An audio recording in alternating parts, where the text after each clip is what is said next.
Hello everyone, আমরা চলে এসেছি গাজলে মা তারার মন্দিরে। মেলাটি শুরু হয়েছে পূর্ণিমার আগের দিন। কত সুন্দর করে মন্দিরটাকে সাজিয়েছে। তো চলো এবার আমরা একটু মাকে দর্শন করে আসি। তো এবার দেখো আমি যাচ্ছি ভেতরে মাকে দর্শন করতে।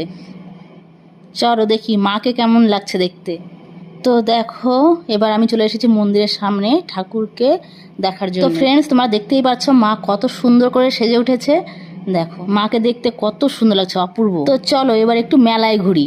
তো আমরা শুরু করলাম মেলার দিকে, দোকানগুলো দেখার জন্যে কি কি উঠেছে মেলাতে। মেলায় যাবো আর পাঁপড় খাবো না তাই কি হয়? সবার প্রথমে শুরু করলাম পাঁপড় ভাজা দিয়ে। মেলায় গিয়ে পাঁপড় খেতে কে কে পছন্দ করো কিন্তু কমেন্টে জানাবে। আমি তো ভীষণ ভাবে পছন্দ করি।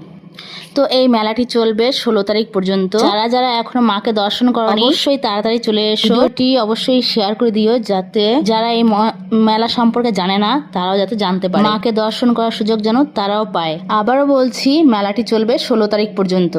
এ দেখো এখানে কত রকমের দোকান, অনেক রকমের নাগরদোলাও রয়েছে। এবার আমরা চলে যাবো ফুচকার দোকানে ফুচকা খাওয়ার জন্য। আর মেলা থেকে আমরা কি কি কিনলাম সেটা আসবে নেক্সট ভিডিওতে। তো এই ভিডিওটা এই পর্যন্তই। সবাই ভালো থেকো, সুস্থ থেকো বন্ধুরা। শুভরাত্রি।